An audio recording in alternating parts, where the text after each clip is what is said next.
Yo, Sanjay Uchiha here, people. So what's going on? I know it's been a while, but I'm bringing back Boruto reviews to the channel. Of course, it's been forever and a day since I actually did a Boruto or Naruto-based segment on this channel.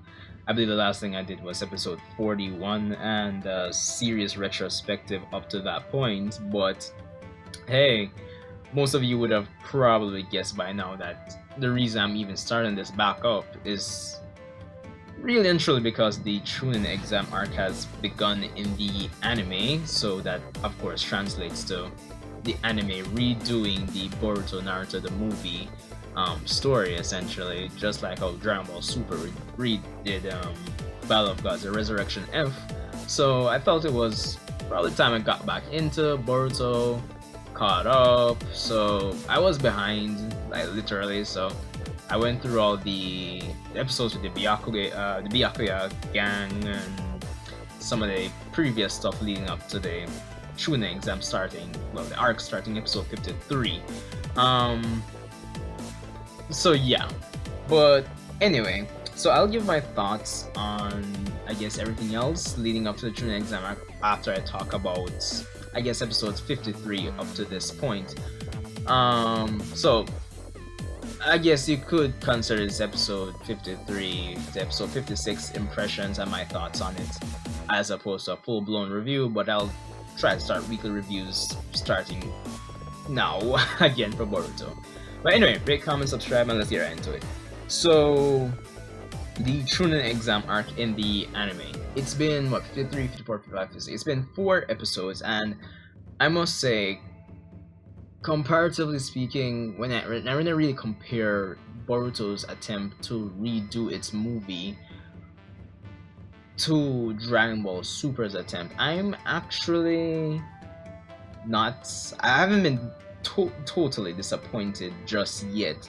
Boruto's attempt to redo the Naruto, Boruto Naruto the movie story so far has been pretty. It's been okay. It hasn't been bad at all, and that even has to, like, credit must go to even the episodes before the arc started in terms of establishing context for some of the characters, such as Boruto himself, of course, since he is the main character.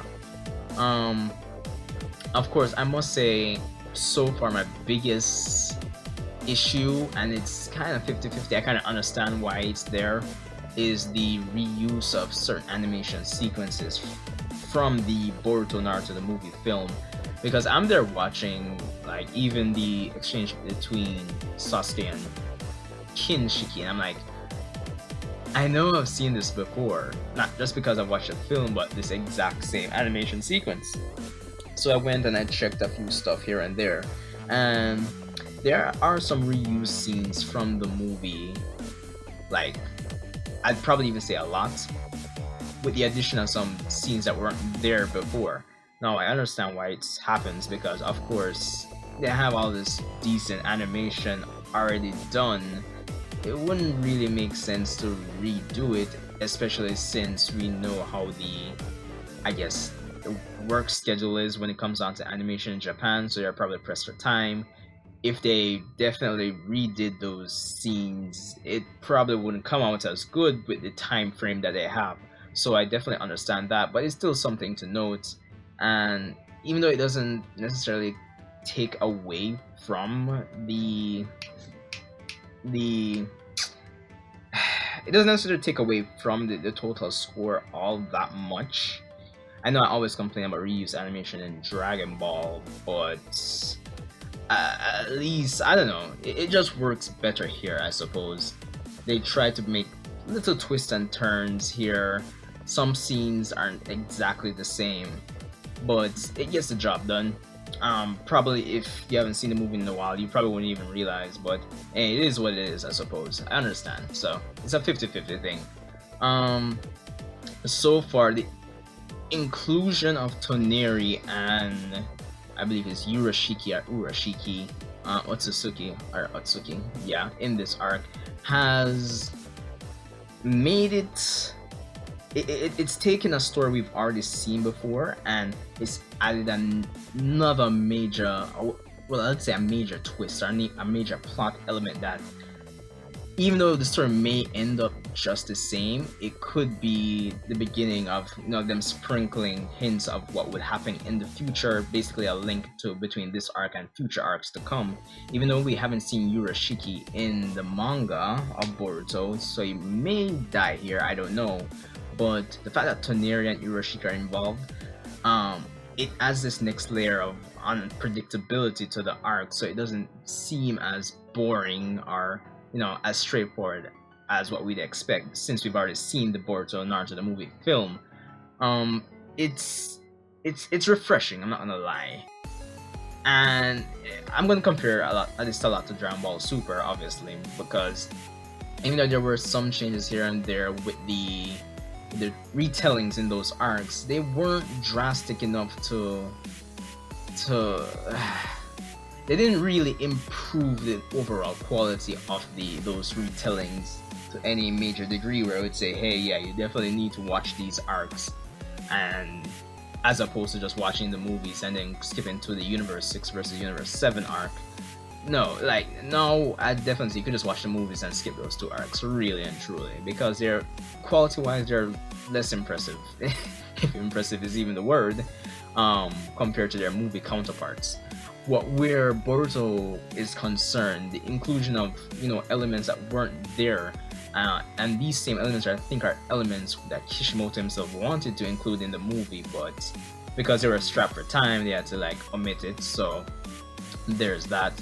So the inclusion of elements that weren't in the movie that seem to drastically, or at least affect the plot on a decent level, definitely a plus for these first four episodes of Boruto so far. Urashiki, he's been seen in scenes with Momoshiki and Kenshiki, and it's interesting to see what his role will be when it comes on to this arc, especially when it comes on to the final battle between the Kages and Boruto and Sasuke versus them. So that's gonna be interesting to see how that goes down. Definitely what I'll say is that the context leading up to this arc, with basically giving a refresher about Kaguya and her aim to build an army to combat Momoshiki and Kinshiki, even though that plot point has been kinda sprinkled here and there and said time and time again throughout the 56 episode run of the series to date, it was refreshing to see it again context wise as this arc begins, because with Urashiki even involved in the plot now and what he mentioned to Toneri, it really does. I mean, anybody would have already figured out that we'll be going up against more members of Kaguya's clan going towards, I guess, the end of Boruto or later on in Boruto, but it really gives you an idea of the scope and I guess what's to come, really.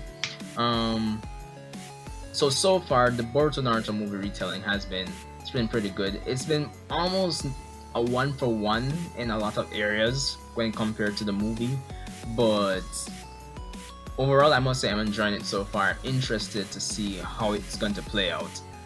Where episode 56 is concerned though, I must say it centers around the first exam of the CHUNIN, first test of the CHUNIN exam, which, going back to the movie, was simply a true or false question, but they've extended it to have a little introduction to the characters, the various characters that are there, which I do appreciate. There's this difference, since there's more screen time, there's more focus on the different characters, especially Shinki, the adopted son of Gaara, which I must say it's an interesting parallel or nod back to original Naruto in a sense, because Naruto versus Gaara, and then now we have Naruto's son and Gaara's son in the tournament, and it's something that Shinki mentioned. I don't know if Boruto will eventually go against Shinki, because I would imagine they'll still stick to the Boruto Naruto the movie script or the general outline of that, basically. And we do know the third exam is interrupted by Momoshiki and Kinshiki, so I don't know if we'll get a Boruto versus Shinki, but it is interesting that the renewed or this new focus on all these characters, probably not all these characters, but a few extra characters that weren't given really the time to shine, was well, it is appreciated. It's a definite step in the right direction. So there's that. Episode 56.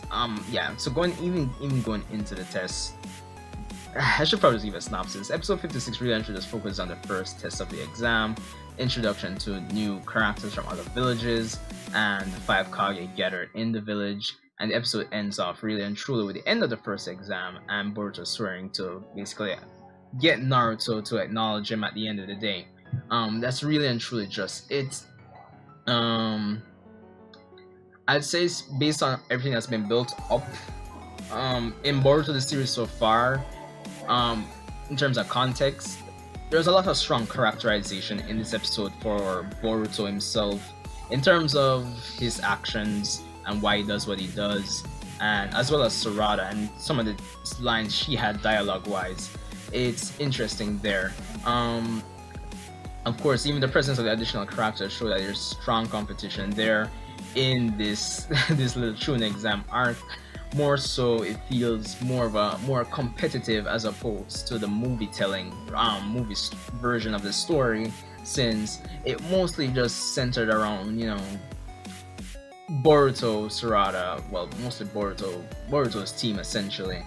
So overall, episode 56, I said it was a good episode. Episode 7, well, not episode 7. It's a 7 out of 10 for me. Yeah, but I guess that's my general thoughts on the CHUNIN exam arc up to this point, and my thoughts on 56 in a nutshell. So next week, of course, expand review on episode 57. And yeah, that's basically it. Let me know what you guys thought about this little video of mine of starting up my Boruto sessions, essentially. But yeah, Sanju, share, rate, comment, subscribe. If there's anything I missed, let me know, and I'll see you guys in the next one. Even though I'm pretty sure I missed a ton of stuff, but this video didn't go the way I planned because I wanted to talk about episode 56 only, but I ended up talking about a bunch of stuff. But yeah, see you guys in the next one.